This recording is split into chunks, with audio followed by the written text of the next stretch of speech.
जिसने अपमान सह लिया उसने संसार जीत लिया। मिथिला नगरी में राजा जनक का राज्य था।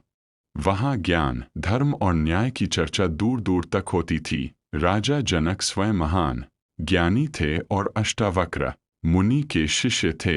एक दिन राजा जनक की विशाल सभा लगी हुई थी। विद्वान, ऋषि, ब्राह्मण और दूर दूर से आए जिज्ञासु वहां बैठे थे। उसी सभा में सत्यकेतु नाम का एक युवा विद्वान भी बैठा था।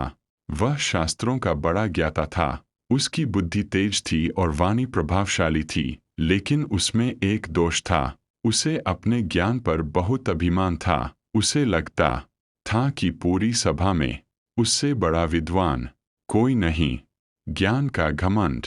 एक दिन सभा में धर्म पर चर्चा चल रही थी। सत्यकेतु बड़े आत्मविश्वास से बोल रहा था। सभी लोग उसकी बातें सुन रहे थे। तभी सभा के एक कोने से एक साधारण किसान खड़ा हुआ। उसने हाथ जोड़कर कहा, विद्वान महोदय, आपकी बात तो ठीक है, लेकिन मेरा अनुभव कुछ और कहता है। इतना सुनते ही सत्यकेतु का चेहरा लाल हो गया। उसे लगा कि एक साधारण किसान उसकी बात काट रहा है। किसान ने विनम्रता से अपना विचार रखा। सभा में बैठे कई लोगों को उसकी बात उचित लगी। राजा जनक ने भी किसान की प्रशंसा कर दी। यह सुनकर सत्यकेतु का मन जल उठा। उसे लगा जैसे पूरी सभा के सामने उसका अपमान हो गया हो। क्रोध की आग। सभा समाप्त हुई, लेकिन सत्यकेतु का मन शांत नहीं हुआ। वह रात भर सो नहीं सका।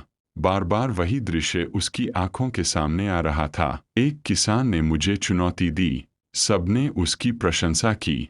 राजा ने भी उसकी बात मान ली। उसका क्रोध बढ़ता गया। कुछ दिनों बाद वह अष्टावक्र मुनि के पास पहुंचा। अष्टावक्र से प्रश्न।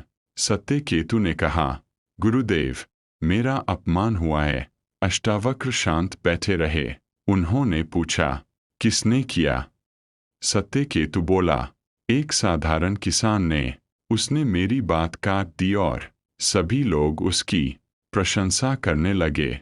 अष्टावक्र मुस्कुराए, तो तुम्हारा अपमान किसने किया, किसान ने या तुम्हारे अहंकार ने?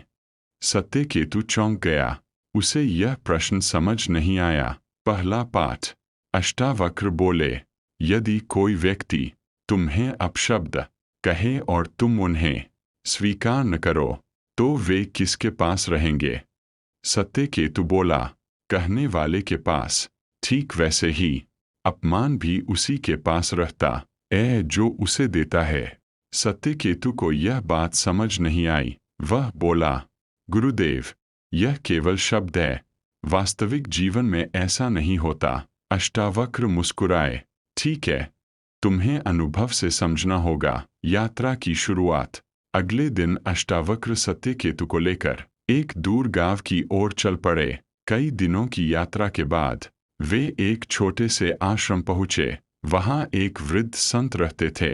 उनका नाम स्वामी शांतानंद था। संत की परीक्षा।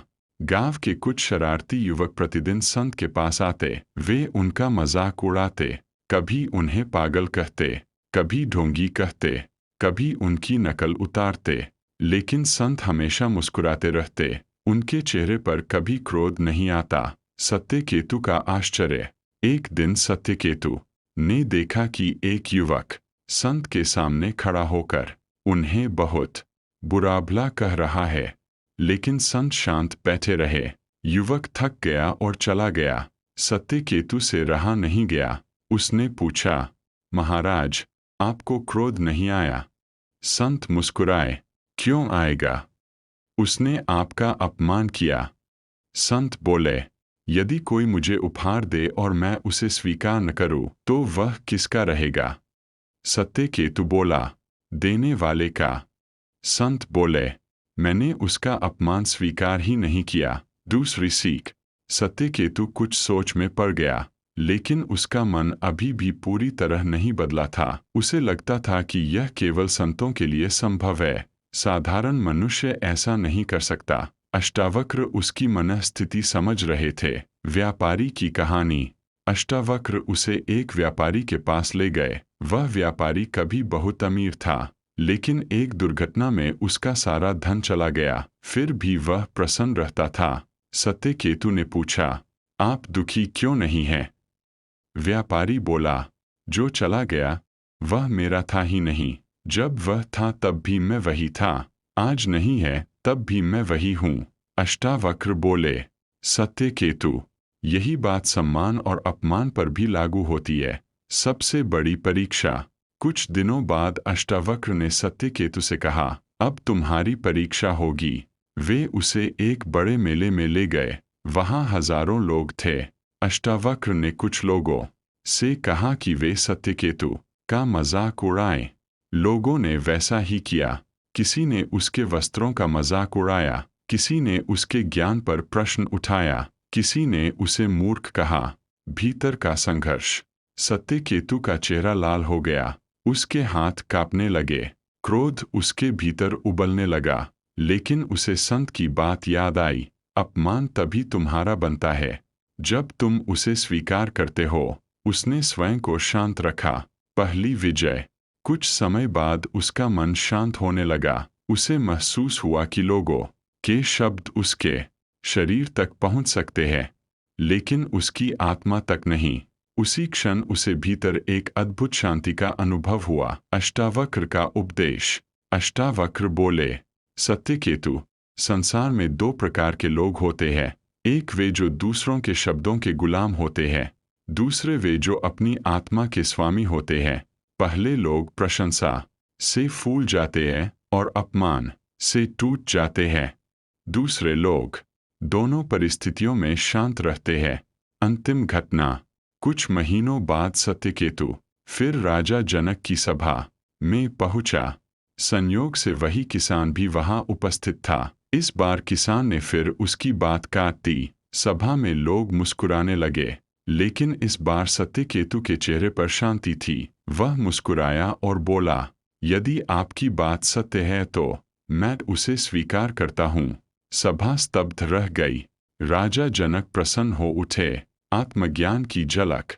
सभा के बाद अष्टावक्र ने कहा, आज तुमने पहली बार शास्त्रों को नहीं, स्वयं को समझा है। जिस दिन मनुष्य अपमान से ऊपर उठ जाता है, उसी दिन उसका आधा दुख समाप्त हो जाता है। और जिस दिन वह सम्मान और अपमान दोनों को समान देखता है, उसी दिन वह स्वतंत्र हो जाता है। कथा का निष्कर्ष। सत्यकेतु ने विनम्र होकर अष्टावक्र के चरणों में प्रणाम किया। उसकी आंखों से आंसू बह रहे थे। आज उसका अहंकार टूट चुका था। उसे समझ आ गया था कि दुख का कारण संसार नहीं, स्वयं का अभिमान है। और जिसने अपने अहंकार को जीत लिया, उसने वास्तव में संसार को जीत लिया। अपमान से नहीं, अहंकार से दुख पैदा होता है। जो स्वयं को जान लेता है, वह निंदा और प्रशंसा दोनों से ऊपर उठ जाता है। आत्मा न सम्मान से बढ़ती है, न अपमान से घटती है। सच्चा विजेता वही है जो अपने मन पर विजय प्राप्त कर ले। ओम तत्सत।